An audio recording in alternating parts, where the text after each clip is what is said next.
The current mess started from one moment. I had only one meeting with Mrs. Johnson about Louie, his bunch of friends, and a couple more students from our year. Most of us shared a mutual subject, and my professor was eager for me to help them with it. According to her, if they didn't get it on with their studies, they would flunk out this subject this semester. Some of them wanted to continue the subject, and it wouldn't look very nice in the future. When I told her it would be impossible to help all of them at such short notice, she gave me 3 choices: Louie, his girlfriend Lindsay, and one of Louie's friends called John. I, as a raging bundle of gay nerves, with a massive crush on one particular person among them, chose Louie. After that, it was a harmless conversation between my group of friends. Louis's girlfriend had no right to react in such an unfashionable and crap way after eavesdropping on us. It was not like I was planning to hunt down her boyfriend for myself. It was true Louie was a nice guy. Him being a quarterback also added to his charisma, but I wasn't ever going to steal him from the hands of his girlfriend, at least not when he was dating another person. This is a reminder for anyone, gal or a fag, stay away from my boyfriend. Yet, here we were. This is the 4th time she had said that single sentence in the last 10 minutes. Sure, Lindsay was a popular girl at our college for being one of the cheerleaders, but she was poor at studies, and it was obvious from her poorly constructed speech. She was going nowhere from here. And you, she said, and turned to him. Better stay away from Louie. I never touched him, I replied boldly, even though there wasn't a single cell in me that felt brave at the moment. All I felt was a hum of nervousness in my veins and immense shame. Enough people knew about me being gay, but at this moment, I was a spectacle. It was Mrs. Johnson who started this, I provided unhelpfully. If it weren't for her, I wouldn't have ever approached your boyfriend. I could see girls standing in front of their boyfriends, and boys trying to look more masculine and upset at me. It was a display of heterosexuality. I was not invited to the party of the straights. I could have rolled my eyes, but I didn't. There were darn tears of shame in them. Shut your mouth, she shouted in frustration. Hey! Louie came ahead and took hold of her arm. That's enough. Let's go, now. I need to deal with this fag. Stop calling him that, he hissed. It will not cost you 2 cents to be respectful. Louie looked at me instead of his gaping girlfriend, and then away. He had no emotion and no expression on his face. He might as well be a wall made of skin and bones. Let's go. Then he dragged her away. I breathed heavily and dragged my feet behind my friends. I could hear the low snickering of stupid airheads behind me, but I was used to it. A lot of them were hiding anyway. I could bet on that. They would understand this soon. 'Twas I who first started the discussion of Louie during the lunch break. I wanted to inform my friends about Louie's performance in the latest match, and our first meeting for the discussion of the study plan. From there, the conversation turned to me. They knew of me having a crush on Louie, and a normal and harmless teasing between friends began. Unfortunately, Lindsay and her group of friends heard everything and felt offended, hence the drama that ensued soon after. I could not assume Louie's sexuality, but his dating history consisted of nothing but girls. As far as I knew, my crush on him would probably die down after we finished our courses. He in whatever way he wanted to go, and me on my way. 2 more years, it would be all right. From what I knew, Louie and I would never interact after today. There was no chance after how disastrous today turned out to be. I would silently give up on helping him and maybe choose another student. Yes, that sounded best. So, thank you for that, Lindsay, stupid homophobe. However, despite my hopeless attitude, fortune favored me in wonderful ways. Not that I was proud of how our next meeting happened, but because I was ready to give up on meeting him and everything in between. If Mrs. Johnson wasn't absent today, it would have ended approximately 3 hours ago. But now I would have to wait for this weekend to be over, and that was how I met Louie next, hopeless and dejected. One of my friends had spilled his lunch on my shirt and ran away with a tail between his legs when I threatened to hit him. It was a harmless joke, and my friends left me to deal with this mess, alone, with horrible dumb laughs. So now, I was shirtless and washing my shirt under the cool water in the washroom, although I kept my glance on the door to make sure I was not seen like that by anyone other than my friends. It still took me by surprise when Louie walked with his bag and removed his shirt immediately. It was a dirty shirt, so I understood his intention. I removed my eyes from him and covered myself however much I could. I felt his eyes on me, but did not say anything. I did not want to take the risk. I saw him turning to me from the corner of my eyes. I felt a little embarrassed at my half-naked state. "Hey, Isaac," he began and cleared his throat. "When are you going to hold our next meeting?" "The study plan," he clarified when I found his gaze. "It's tomorrow evening, is that right?" I made an effort to not look at his frame. "You still up for that?" I asked. He shrugged. "Why wouldn't I be?" I did not say a word and returned to what I was doing. If he did not want to acknowledge what happened yesterday, I was not going to force it on him, which also meant if he didn't acknowledge, then I would meet Mrs. Johnson on Monday. There were no two ways about it. "Isaac," he began and looked at me, "about yesterday. I am sorry about how things went. I should have stopped Lindsay before it was too late." Well, at least someone was aware. "You did your part," I said and sighed. Louie didn't do much, but the moment he corrected his girlfriend over the irrational use of a certain word, he proved he wasn't entirely insane. The last of the stained water went down the drain. I couldn't wear it still, but I planned to call one of my friends to bring me an extra. It would maybe take an hour or so. "Lindsay can be," he said, and went silent. "She's a fucking bitch," I muttered under my breath and scrolled through my phone. "Yeah," he muttered. I froze for a moment. I didn't think he would listen. I blushed a shade of shame, but didn't apologize for what I had said. Lindsay was one of those annoying girls at our part of college. She deserved that. I called my friend to distract me from the entire situation. I hoped Louie would leave by then. I informed my friends about my needing a shirt, and he promised to be back in an hour. He had just reached home. I felt like crap. I hung up and found Louie looking at me. "I have a spare t-shirt if you need it." "No, thank you," I replied and pocketed my phone. I didn't want to get into trouble with his girlfriend any more than I already had. I was well aware of how deranged of a person she was. "I'll wait for my friend. He lives nearby." He did not, but how would Louie know that? "So," he began, and picked up his bag to leave. "Will we see each other tomorrow?" "I don't know, Louie," I replied. I could not understand why he was still insisting. "Well, I will be there." Then he left. I couldn't help but smile strangely into the mirror. "I only have an assignment left," Louie began, "but we still have a couple of weeks on us." "You shouldn't leave it for the last moment." Louie sat on the chair next to mine. It was quiet around us, and so I could even hear his breathing loud and clear. "Can I ask you something?" he began. I arranged the first of the notes on the table. "Go on. It would be nice if it's about this." He made an apologetic face. No, it's not. But it's something of equal importance." He rubbed his hands together and looked down at his hands. "I was wondering about something, and I'd appreciate it a lot if you could answer me." "I need to hear it first," I politely replied. "How?" he began and struggled to speak further. "Did you know?" "Know what?" I asked. "That you're gay." He rubbed a thumb over his pulse point.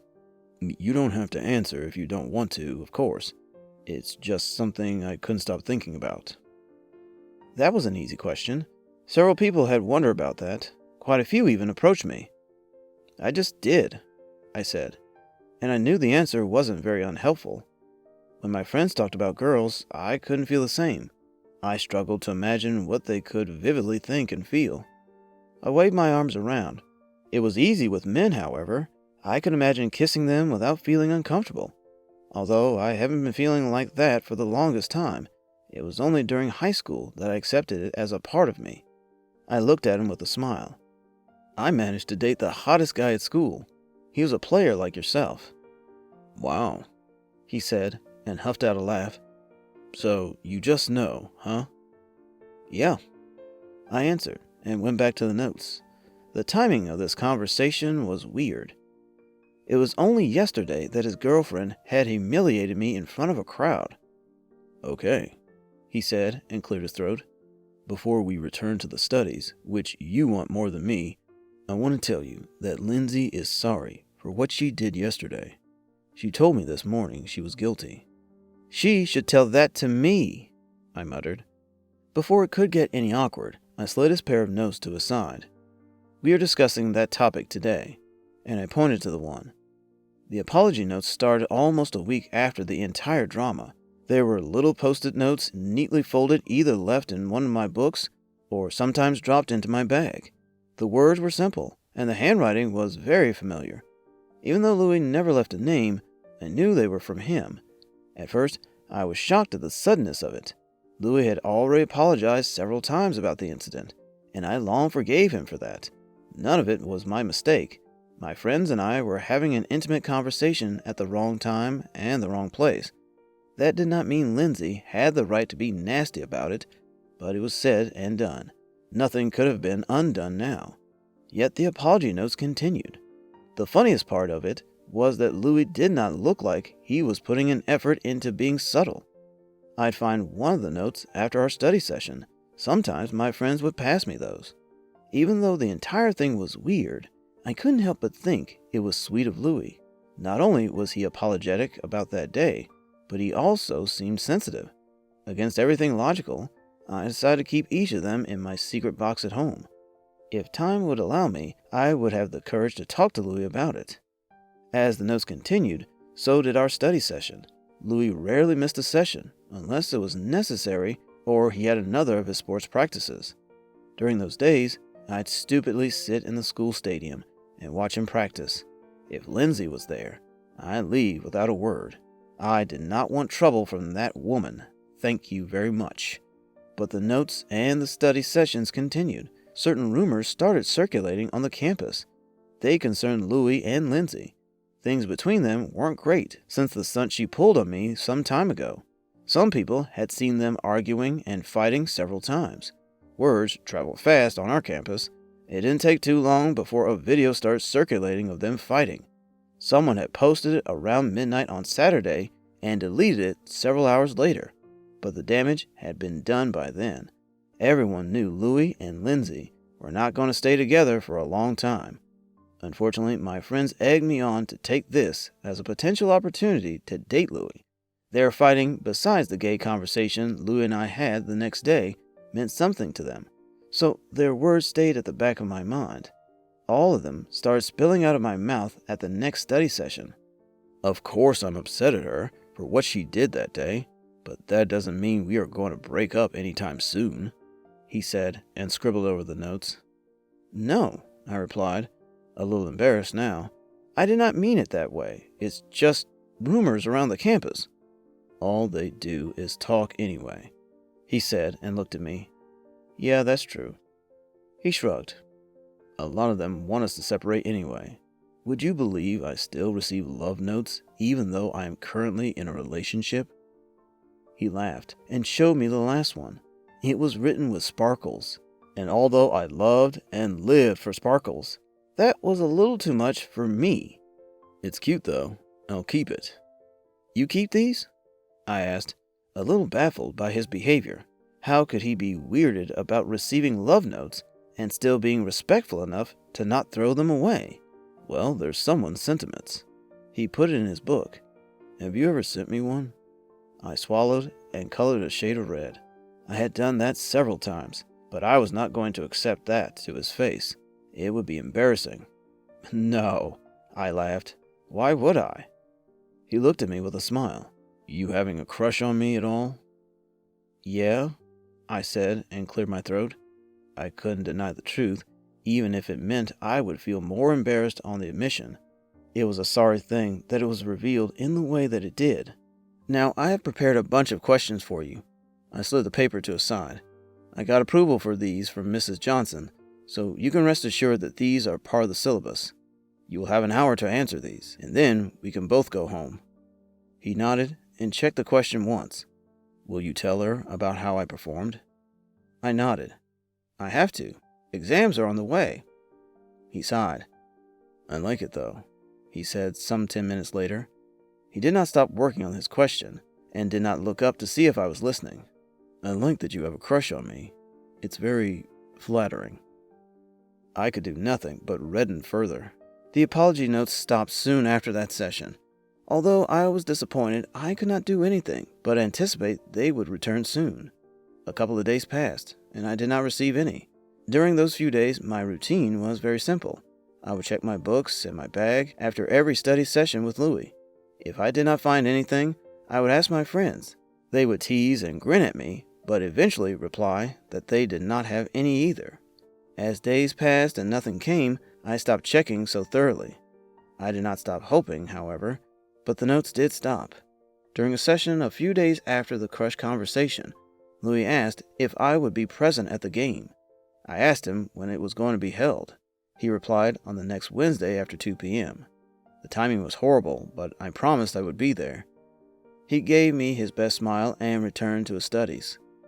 Honestly, in privacy, I would admit he would make a good boyfriend. It made sense why Lindsay was so terrible to everyone who she considered her potential competitor. She was an idiot. If she was good enough, Louie would never leave her for anyone, no matter what. It was a universal truth. If you love someone sincerely, you would never have a second option to begin with. The question was if Lindsay was the kind of woman to make a man do that for her. It would not be entirely her man's fault, however. She would be equally responsible, especially considering how mean, rude, and deranged she was. I would like to apologize to my God for sounding so hateful, but she brought that out of me after everything that went down. The game was in our favor. By the time the 2 minutes were left, it was on our side. It ended, and our college won. Half the stadium cheered, and the other half growled profanities. It brought out such reactions, even though it was only a college-level game. I wondered how much worse the bigger ones were. I couldn't imagine myself there. Our cheerleaders stopped at the end of the drum roll, and I saw Lindsay running into Louie's arms. They kissed, and their friends cheered and hollered. The team soon started leaving the stadium. The place was emptying soon. When there were fewer people, I decided to go and congratulate him on the win. My friend said I could do it sometime else as well, but I thought it would be the best now. "Hey," I said, and he stopped in his tracks, a wide grin on his face. I could see his friends behind him, chatting with each other and looking at me once or twice. "Congratulations." "Thanks, buddy." He leaned a little close to hug me and pressed his lips to my cheek. Unfortunately, one of the passing players from the opposite team bumped into us, and our mouths met for a 2-second-long kiss. Although the stadium was still loud with energy, people around us grew silent. Louie immediately backed off and looked at me wide-eyed. I was sure someone had clicked a picture or video of us. I'm sorry," I said, and turned to leave. Behind me, my friends congratulated him for his win and ran behind me. Although we were far from Louie, I could still feel his mouth on mine, to say that it was only a 2-second-long thing. I met him again in the washroom. It was a nice game, I told him, despite feeling a little awkward about the little moment shared between us, and he laughed. "You did well." "You understand it?" I nodded. "I used to play in my childhood." "Wow," he said and came closer. "Lindsay doesn't understand a thing about it. I have tried several times to teach her, but she wouldn't listen. She just likes dancing, which is good, of course." I nodded and said, "Congratulations," to him again. He smiled and pressed a hand on the marble counter in the washroom. Our hands were close, so I could feel the heat radiating off him. The game ended only 20 or so minutes ago, so it made sense that his breathing was still loud. I could hear the sharp intake of his breath. When I looked up from our hands at him, I found his eyes already fixed on my mouth. "Were you there the entire time?" he asked and looked into my eyes. "At the game? Yes." He swallowed and smiled a little wider. "I appreciate that." He was a gorgeous being, and no one could blame me for not taking my eyes off his face. However, I looked down again when he brought his face close to me.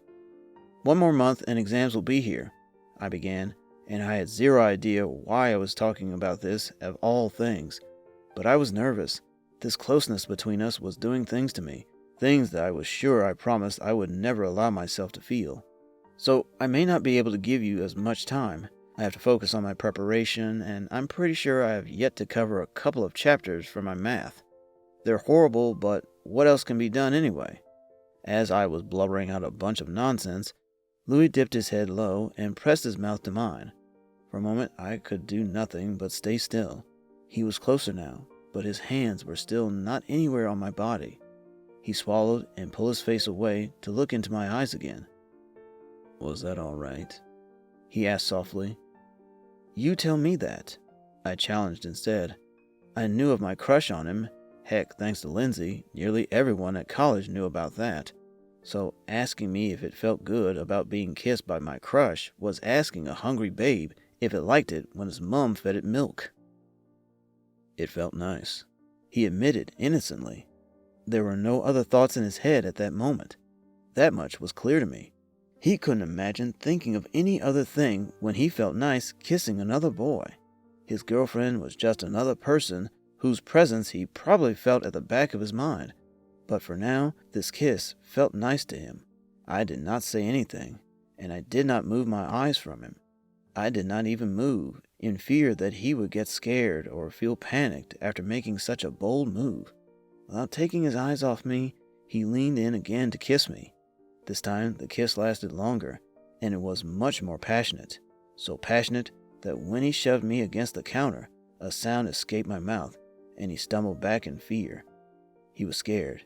He finally realized what he was doing. He wiped his mouth and ran out of there without another word. I was left to clean after the mess he had made, namely the bruised lip he had given me. I pressed a finger on the red skin and thought, well, at least now I know he can be a passionate kisser when he wants to be. Then, just as I had predicted, someone posted a video of the game day incident. People saw and downloaded it, spread it around, and then deleted it. Now the entire college believed Lindsay was right after all. I was after her boyfriend, even though the incident was nothing but a horrible mess. 4 days after the kiss, I realized something all of a sudden. I was sitting at the usual place we held our study session at, and stared at the empty seat beside me. Louie was nowhere to be found. Apparently, the kiss had scared him so much that he was avoiding me now. The strangest thing was that the kiss was initiated by him. Heck, the second time we kissed, I didn't even respond as much. A lot of it was on his shoulders. He led the kiss. He touched my waist first. I was just there. I hope to God he was not blaming me for all of that. I put everything back in my bag and marked the date. He had missed this session, and regretfully, I would have to inform Mrs. Johnson about it. The exams were on our heads, and she was keeping a close tab on everyone's progress. Thankfully, Louie was doing well. His only drawback was that he often missed these sessions. When I sat down at my usual seat in my class, my bench partner slid something to me. "This is for you," he said. "Oh," I answered, a little confused. "There's your name." He pointed at the little scratch of my name. And yes, there it was. I could not recognize the handwriting, no matter how hard I tried. I looked around the class with a little smile. Did I have an admirer now? Fuck, I couldn't wait to tell my friends about this. When my professor left, I checked out the item carefully folded within a gift wrapper. It turned out to be a Hawaiian-themed shirt. I had been looking for it in the local stores for a house party my parents were holding next month, but who could it have been? I looked around the class and found my friends' eyes. I asked them, and they said they were not behind it, so an admirer, I thought. There were no other explanations about this. However, it was just the beginning. After that shirt, I received chocolates packed in expensive wrappings, and then the books I couldn't find at the bookstores. Strangely, these were the same items that I often talked about at college. If I had talked with my friends about wanting a certain thing at home, I wouldn't ever receive it, but almost all that I talked about at college was gifted to me. Soon the gifts got a little sweeter and bolder. I could even find little post-it notes with sweet messages in them. It was only when I recognized the writing that my suspicions grew. I had an idea who the sender was, but I couldn't prove it. In the meantime, 3 other things were going on. Louie had cut off the study sessions. He told me he would be studying on his own, and that he did not want to burden me any longer. I knew that decision was made after our kiss, and it made sense that he freaked out about it. I mean, I would be too. If I were dating someone, especially of the opposite sex, and decided to kiss someone of my sex, it would certainly freak me out. But only in theory, and the cheating bit. In practice, kissing someone from my sex wouldn't freak me out. I was into people of my sex. Secondly, the rumors about Lindsay's and Louie's relationship got wilder. According to the recent rumor, Lindsay had thrown a warm cup of coffee on Louie over some disagreement between them. It was some days after the video went viral, and there were more that I avoided listening to. It was almost as if people were curious to know how much of a loser their star quarterback was in his relationship. They secretly enjoyed it. Weeks passed and exams started. It passed smoothly for me, and so it did for a lot of others. On the last day of the semester exams, however, something strange happened. Lindsay publicly broke up with her boyfriend, Louie. She made the most pathetic sight. She had thrown her half-chewed pencil on Louie before screaming that she was disgusted that she had dated a fag for so long. People recorded the entire thing. It was the last day of the semester, and no one cared to show any courtesy. Lindsay was again making a spectacle of herself, and all of us were merely passing by her. Louie stood silently in front of her, his eyes fixed on hers. From an outsider's perspective, he looked cool, calm, and collected, but I could see the nervous twitch in his hands and the rhythmic tap of his foot. It was obvious he was panicking. His carefully stitched persona was forcibly undone by the girl whom he once cared for. It was unfortunate. She turned out to be a raging homophobe. My friends tried to stop me when I decided to intervene. It was none of my business, they said, and I couldn't help it. It did not matter if Louie was gay or if he liked me. What Lindsay was doing was wrong, and no human deserved to be treated as such, unless they were bad people, but that was another thing. "You should stop being so mean, Lindsay," I said, and stood in front of Louie. We made a funny sight. I was several inches shorter than the quarterback, and so he did not even hide behind me, but I couldn't care less. "Maybe you just weren't a good lover to him." Keep your mouth shut, pansy. She screamed, her hair a mess. "Lindsay, that's enough," Louie said calmly. Oh, now you speak. Should I insult him some more so that you fucking speak? "Don't bring him into this. He's just a friend." Friend? She repeated with a scorn. Whom you kiss? There was a collective gasp around us, and it pissed me off. I grabbed Louie's hand and dragged him away from there. Behind us, Lindsay screamed. I told her she could think about all of this when she would be a mother of 5 children with an abusive husband with nothing but alcohol to rely on. As wrong as it sounded, I couldn't take back my words. Lou and I found ourselves in the washroom. "I am sorry about that," Louie began, and washed his face. His hands were still trembling. "But you shouldn't have jumped in like that. It gives the wrong impression." I crossed my arms over my chest. "And that matters because—" He clenched his jaw and stared at me through the reflection. "You know why." "Secretly sending me gifts after gifts, sometimes expensive ones, gives wrong impressions too, Louie." I turned to him. He stilled, as if he hadn't ever expected to be caught. "You have a certain way of writing L, Louie. It wasn't difficult." He began and shut his mouth. "I'm not shaming you for anything. I understand you're fascinated by me, or at least by my crush on you, but you don't need to hide that." "I'm not hiding anything." He wiped his hands on the napkin and turned to me. "I have always wanted to separate from Lindsay," he began suddenly, "but I never had a solid reason. What happened at the cafeteria weeks ago opened my eyes. Something changed after that, and it got difficult living with her. I felt embarrassed calling her my girlfriend."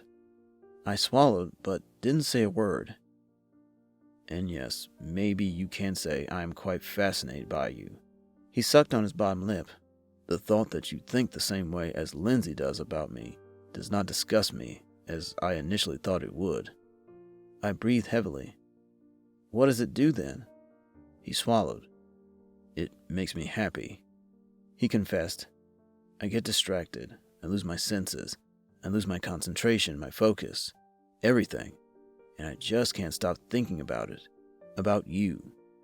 He looked away then. "This is not a confession, however." "I get that," I told him, even though I could feel my racing heartbeats. I grabbed a pen from my bag and a page. I wrote my number and address on it and slid it to his side. I was trembling a little, but from inside, I was going Hakuna Matata. It was just a crush. It would be okay.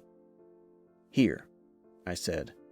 We have a 2-month break. Maybe before the new semester, we can go to some places around the city, explore and discover, learn a thing or two. He picked up the piece of paper and pocketed it. Usually, I began, I am not this bold, but I think I couldn't help it this time. Unless you contact me, Louie, we will see each other next semester. I am sorry about your breakup. I added, Don't worry about the breakup. It had to happen. I shrugged. Even so, it must have bothered you. I breathed heavily and stepped back. Take a moment for yourself. Bye. But before I could leave, he grabbed my wrist and pulled me close. Then he pressed his mouth to mine. In the 3rd week of our semester break, I opened the door almost a minute after the doorbell rang. Louie stood outside the door, wearing a matching Hawaiian shirt that he had gifted me weeks ago. Hey, he said, and leaned in to press a quick kiss on my cheek. Let's explore.